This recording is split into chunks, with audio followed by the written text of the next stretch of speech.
दोस्तों, जिसकी जैसी सोच वो वैसी ही कहानी रखता है। कोई परिंदों के लिए बंदूक तो कोई परिंदों के लिए पानी रखता है।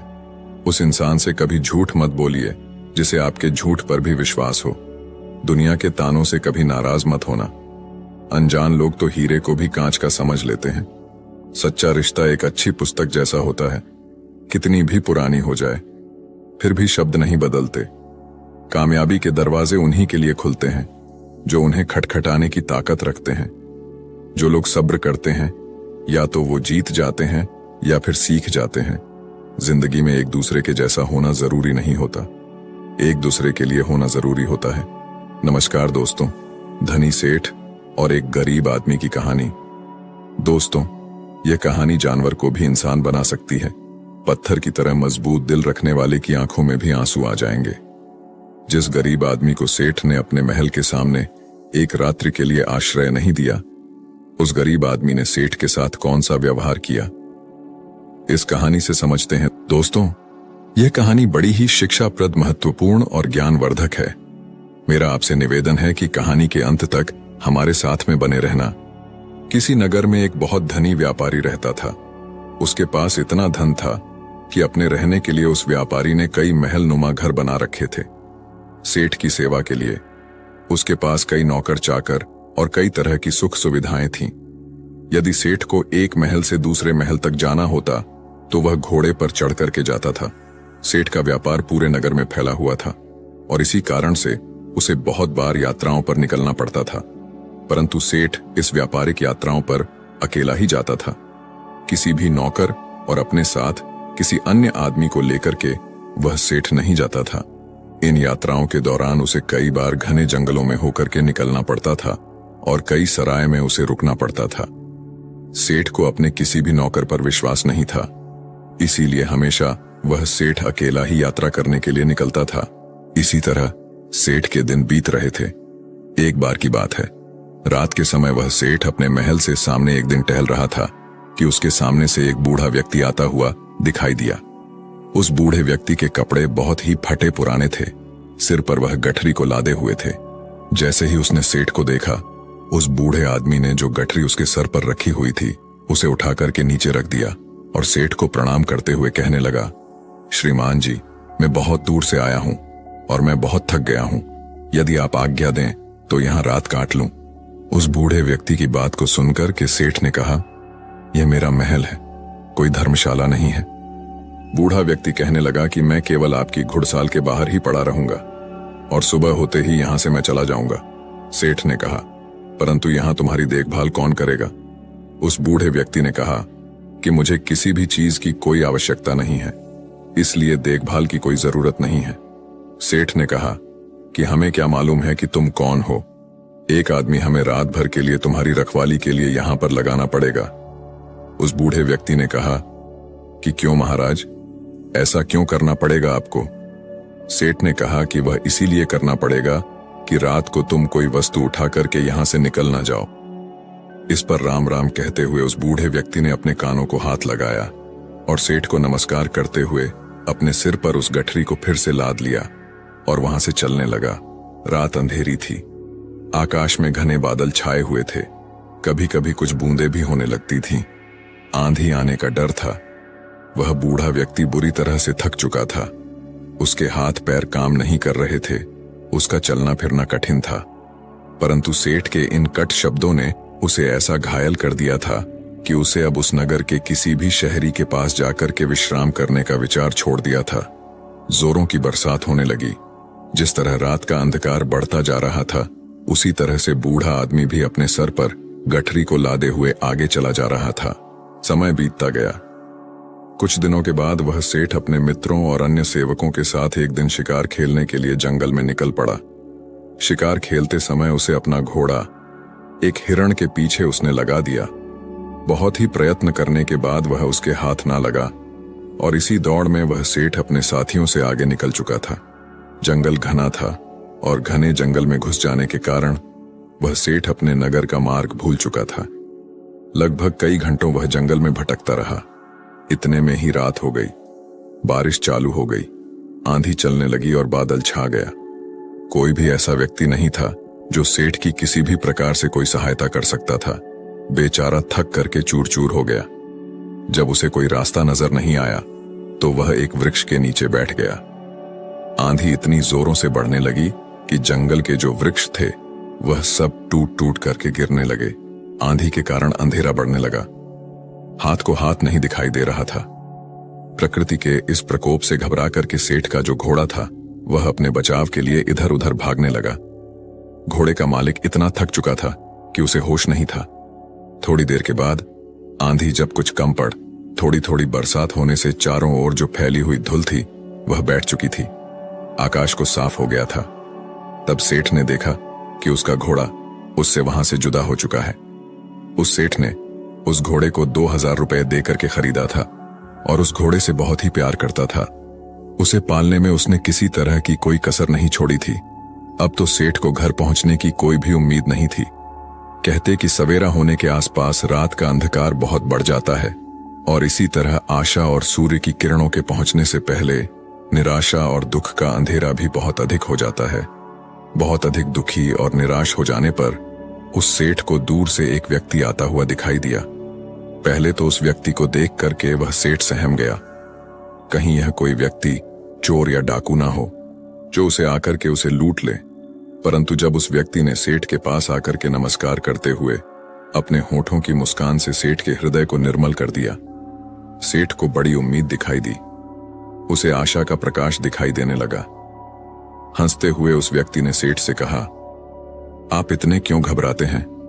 साथियों के बिछड़ने से, राह भटकने से और किसी की सहायता ना मिलने से कहते हुए सेठ ने अपनी सारी जो कहानी थी उस व्यक्ति को सुना दी। उस व्यक्ति ने जब सेठ की कहानी सुनी तो उसको सेठ पर दया आ गई और वह सेठ को लेकर के अपनी झोपड़ी में चला गया। वहां जाकर उसने बताया कि वह अपने पिता के साथ रहता है। जो भी रूखा सूखा भोजन हम लोग खाते हैं आप भी खा लेना और यहीं पर रुक करके विश्राम कर लेना। सेठ ने कहा कि परंतु मेरे घोड़े का क्या होगा? उस व्यक्ति ने कहा, सुबह होने से पहले मैं आपके घोड़े को किसी भी तरह से ढूंढ लूंगा। सेठ ने कहा कि वह कैसे ढूंढोगे? तुम बड़ा घना जंगल है, इतनी अंधेरी रात है, तुम कैसे ढूंढ सकोगे? उस व्यक्ति ने कहा कि मैं इस जंगल के कोने कोने से परिचित हूं। सेठ ने कहा, तो क्या तुम मेरे साथियों को भी ढूंढ सकोगे? उस व्यक्ति ने कहा, यदि वे इस जंगल में हुए तो मैं अवश्य ही उन्हें ढूंढ निकालूं। इस उत्तर को सुनकर के उस अमीर सेठ को बड़ा ही संतोष हुआ। उसके मन में बड़ी उम्मीद जगी और इस तरह से वह सेठ पूरी तरह से निश्चिंत हो चुका था। वह अब भी सोया नहीं था कि उस व्यक्ति ने सेठ के सामने एक दूध का कटोरा ला करके रख दिया। सेठ ने कहा कि यह क्या है महाशय? उस व्यक्ति ने कहा कि सेठ जी, यह हमारी बकरी का दूध है। सेठ ने कहा कि तुम्हारे पास कितनी बकरियां हैं? उस व्यक्ति ने कहा कि मेरे पास तो सिर्फ एक बकरी है। सेठ ने कहा, क्या एक बकरी इतना दूध दे सकती है या एक शेर से अधिक नहीं होगा? तुम भी पियो। उस व्यक्ति ने कहा कि नहीं, पिताजी ने कहा है कि आज का जो भी दूध है वह केवल अतिथि सेवा में लगाया जा सकता है। आज हम लोग दूध नहीं पिएंगे। सेठ ने कहा कि ऐसा क्यों? उस व्यक्ति ने कहा कि हमारे यहाँ सबसे बढ़िया चीज दूध को समझा जाता है और अतिथि की सेवा में हम लोग इसको पेश कर देते हैं। मैं पिताजी का इकलौता पुत्र हूं और दूध हमारे यहाँ सर्वोत्तम भोजन समझा जाता है। पिताजी ने यह आपकी सेवा में भेजा है। सेठ ने कहा कि तुम तो सचमुच देवता हो। सेठ की बात को सुनकर के वह व्यक्ति कहने लगा, नहीं सेठ जी, देवता तो बहुत दूर की चीज है, हम तो पूरी मानवता को भी नहीं अपना सके। उसकी बात को सुनकर के सेठ ने कहा, नहीं भैया, मानवता तो आप में कूट कूट करके भरी हुई है। इस तरह बातें करते करते वह सेठ सो गया। अपने अतिथि की सच्ची सेवा करने वाला वह व्यक्ति चुपके से उठा और हाथ में मसाल लिया और अपने अतिथि के घोड़े को ढूंढने के लिए वहां से वह चल दिया। ढूंढते ढूंढते वह सुबह के समय के आसपास ढूंढा। बहुत ढूंढने के बाद आखिर उसे घोड़ा मिल गया। वह अपने अतिथि का घोड़ा ला करके अपनी झोपड़ी पर लौट आया।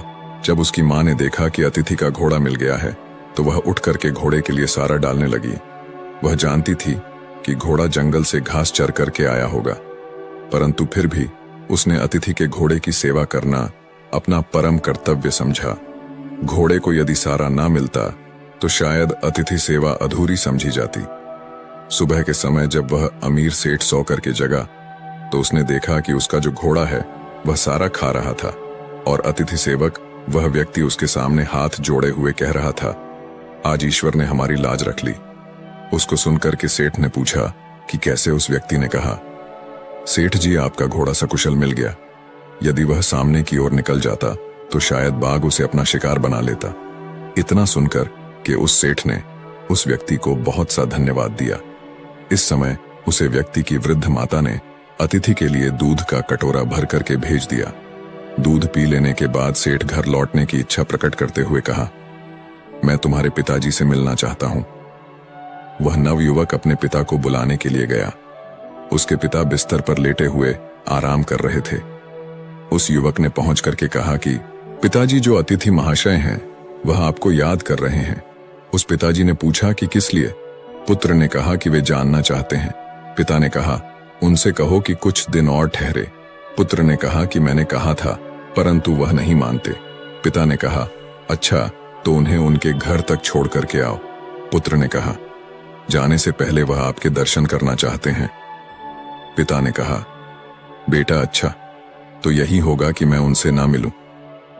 पिता की इस तरह की बात को सुनकर के पुत्र को कुछ आश्चर्य हुआ। उसने अपने पिता के सामने मुख से कभी कोई शब्द नहीं कहा था। आज वह पिता को इस प्रकार देखने लगा मानो उसकी आंखों में शब्द कोई लिखा हो। पिता ने पुत्र के प्रश्न को पढ़ लिया और उसे धीरे से समझाता हुआ कहने लगा, बेटे, तुम शायद यही पूछना चाहते हो कि मैं अतिथि से इस प्रकार दूर रह करके उसका निरादर क्यों कर रहा हूं। असल में मेरी इस बात में भी अतिथि का सत्कार का भाव ही भरा हुआ है। पुत्र ने पिता की बात को सुनक के कहा, मैं इस अनादर में आदर की भावना को समझ नहीं सका। पिताजी, पिता ने कहा, समझाओ भी कैसे? ऐसी कौन सी कठिन बात है जो मुझे न समझ सके? पिता ने कहा, यह एक व्यर्थ घटना है जिसके बारे में बताना नहीं चाहता। पुत्र ने कहा कि अच्छा, तो अतिथि महोदय से आपके बारे में क्या कहूं? पिता ने कहा कि यही कि पिताजी बूढ़े हैं और रोगी भी हैं। वह बिस्तर से उठकर कि चलने फिरने में असमर्थ, इसलिए उनका बाहर आना कठिन है। पुत्र ने अपने पिता का जो संदेश था वह जाकर के उस सेठ को सुना दिया। इस बात को सुनकर के सेठ कहने लगा, इस पवित्र स्थान पर आकर के मैं ऐसे महात्मा को देखे बिना यहां से कैसे वापस चला जाऊं, जिसके घर में भूले भटके को मार्ग दिखाया जाता है, जहां अतिथि की सेवा की जाती है, जी जान लगा करके की जाती है, जहां अजनबी अतिथि के घोड़े को ढूंढने के लिए घर वाले अपनी जान की बाजी लगा देते हैं, और जहां जो घर की गृहिणी है वह अपना खान पान उठा करके अतिथि के घोड़े की पेट भरने के लिए तैयार करती है। तुम्हारे पिता को देखकर ही मेरा जीवन सफल हो सकता है। सेठ का संदेश पुत्र ने पिता तक पहुंचा दिया। अब बूढ़ा क्या करता, उसे सेठ के सामने आना ही पड़ा।